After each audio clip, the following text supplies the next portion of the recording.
Sebelum masuk kepada implementasi penjelasan terhadap dua hadis tadi, saya jelaskan dulu Pak, pandangan ulama kita tentang kehujahan hadis yang dhaif, hadis yang lemah.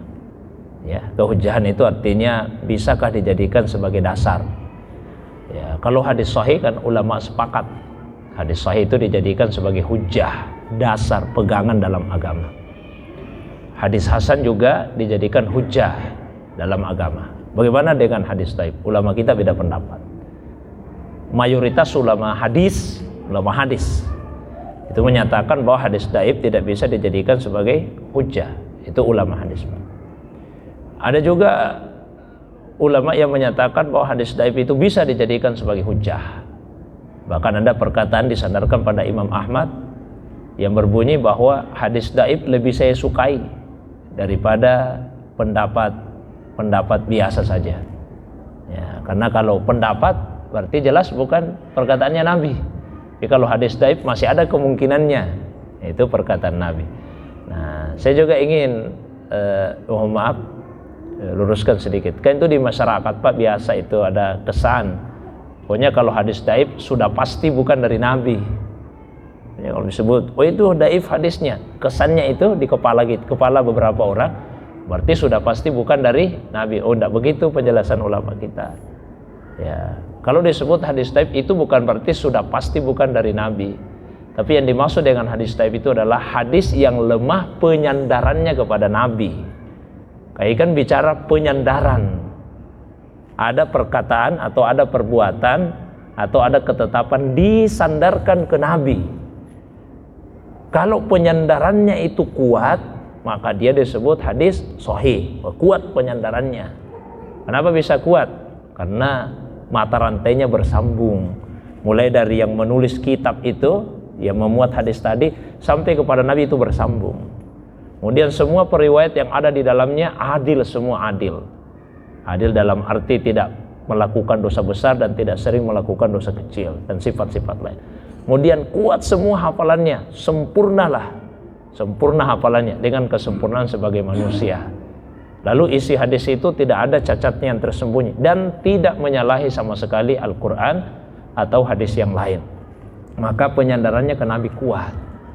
Ya, kalau kurang sedikit karena ada rawinya yang tidak begitu sempurna hafalannya, sesekali ada kekeliruan, itu disebut hasan dan masih dijadikan hujjah. Kalau penyandarannya lemah ke Nabi, ya disebut hadis dhaif. Jadi bukan berarti sudah pasti bukan dari Nabi, tapi penyandarannya yang lemah. Kenapa bisa lemah? Mungkin karena mata rantainya putus. Sebetulnya masih disandarkan ke Nabi, cuma putus ini. Karena ulama kan sangat hati-hati menyandarkan sesuatu ke Nabi. Kalau putus ya kata, oh ini dhaif. Atau misalnya ada di antara periwayatnya itu yang sering melakukan dosa. Atau misalnya ada yang lemah hafalannya. Pertanyaannya, kalau misalnya ada periwayatnya yang sering melakukan dosa, apakah itu artinya sudah pasti yang dia sampaikan itu bukan dari Nabi? Kan belum tentu. Pak. Bukan berarti hadis dhaif itu yang sudah pasti bukan dari Nabi. Cuma hadis dhaif itu maknanya yang lemah penyandarannya ke Nabi, tidak memenuhi 5 syarat hadis sahih.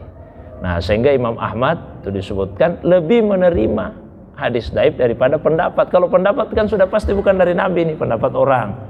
Beda dengan hadis dhaif.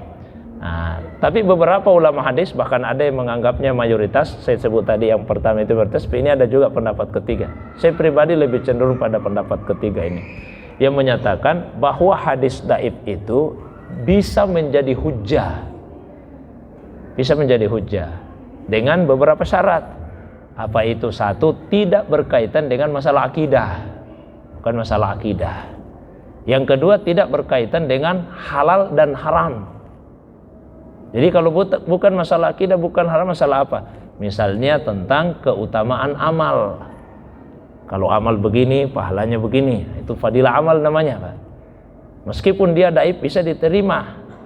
Kalau bukan masalah akidah, bukan halal haram, kemudian kedaifannya tidak parah.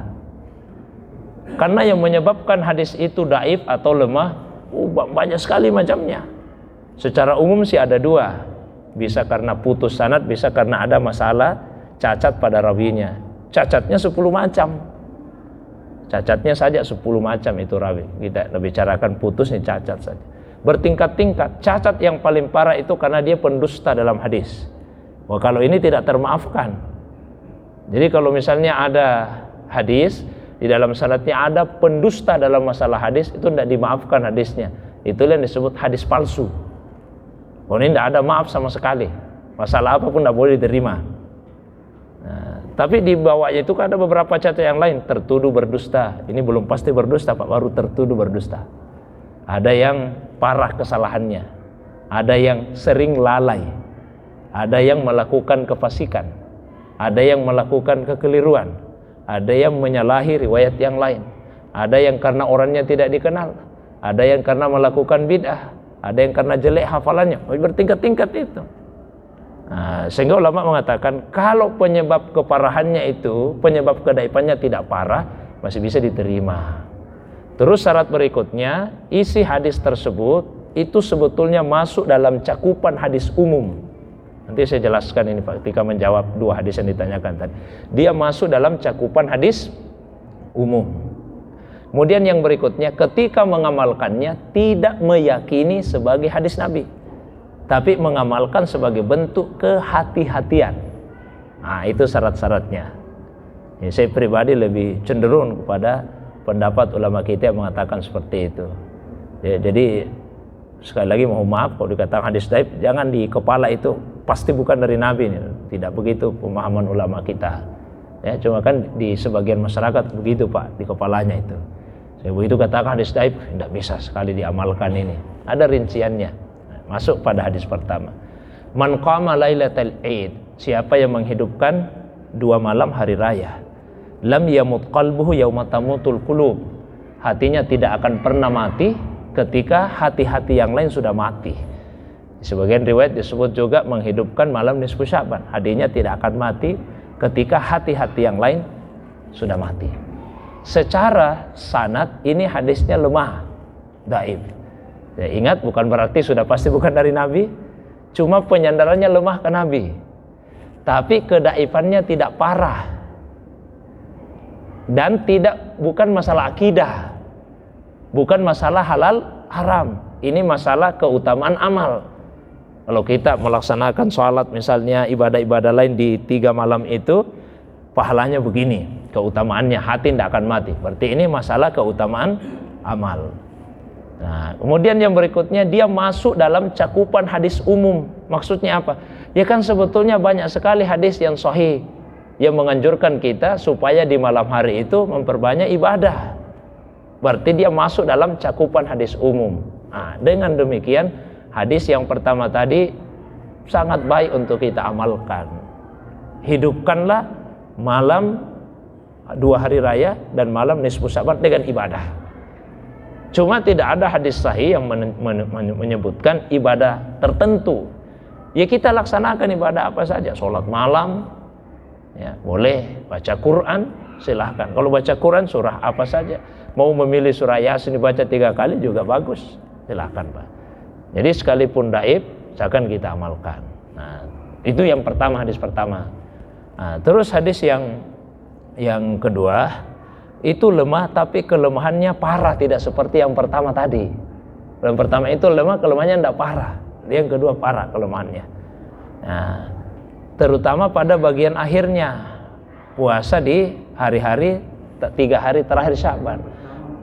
Ya, karena di hadis yang sahih itu Nabi sampaikan begini, la tuqaddimu ramadana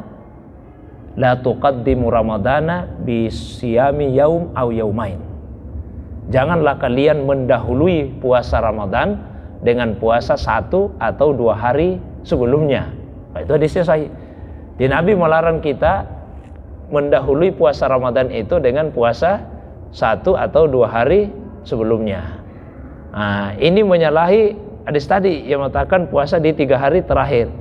Sementara Nabi melarang untuk puasa pada 1 atau 2 hari terakhir Sya'ban. Meskipun masih bisa dikompromikan sebetulnya. Masih bisa dikompromikan. Mana bentuk komprominya? Ada ulama yang mengatakan, karena ada juga hadis Pak yang menyebut begini, idza dakhala nisfu min Sya'ban, hadisnya juga sahih. Kalau sudah masuk pertengahan Sya'ban, fala tasumu, jangan lagi puasa.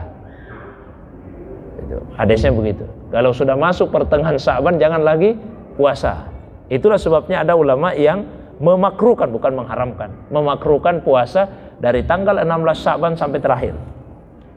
Nah, ada yang mengkompromikan, tapi kan Aisyah mengatakan Nabi itu lebih banyak puasa sunnahnya di bulan Sya'ban. Nah, cara komprominya begini. Kalau ada seseorang yang sejak awal Sya'ban sudah biasa dia puasa, sudah banyak dia puasanya sejak awal Sya'ban, tidak apa-apa dia lanjutkan saja. Meskipun sudah lewat pertengahan Sya'ban. Tapi yang tidak pernah puasa di awal-awal Sya'ban, 15 hari tidak pernah dia puasa.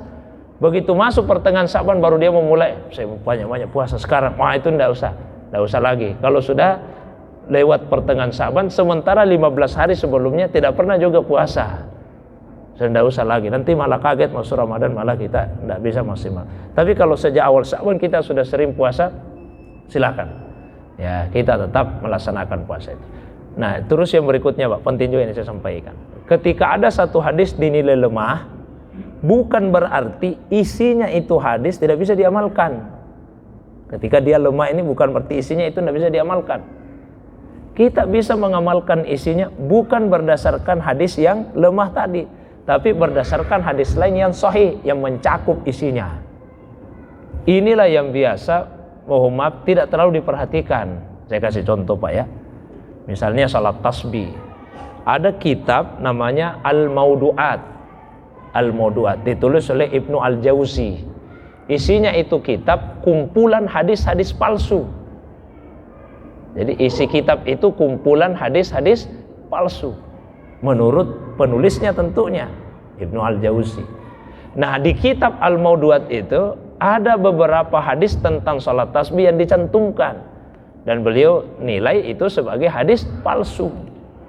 Atas dasar itu kemudian beberapa orang mengatakan bahwa hadis tentang salat tasbih palsu, sehingga konsekuensinya tidak bisa untuk diamalkan. Dia lupa bahwa ada hadis lain yang bukan dimaksud oleh Ibnu Al-Jauzi itu, yang menjelaskan tentang salat tasbih.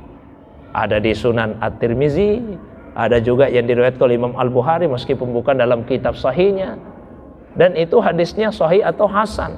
Nah, kalau orang salat tasbih, dia salat tasbih itu bukan karena berdasarkan hadis yang palsu tadi, tapi karena berdasarkan hadis yang sahih atau hasan yang terdapat di kitab yang lain.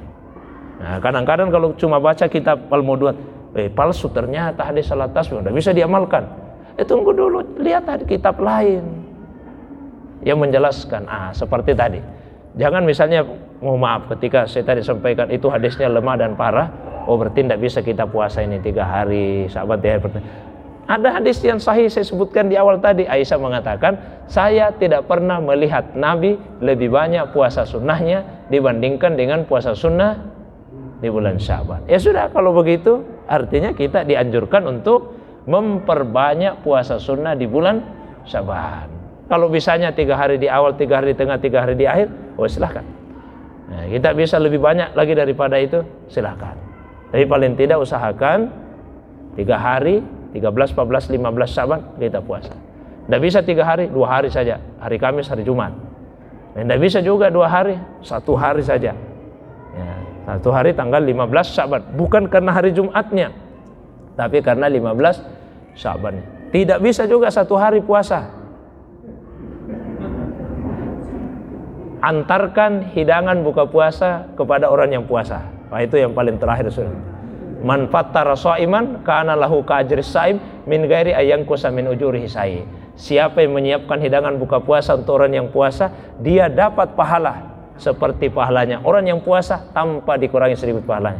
Tidak bisa sekali kak puasa saya ini. Antarkan saja pada orang yang puasa. Mungkin itu. Wallahu a'lam.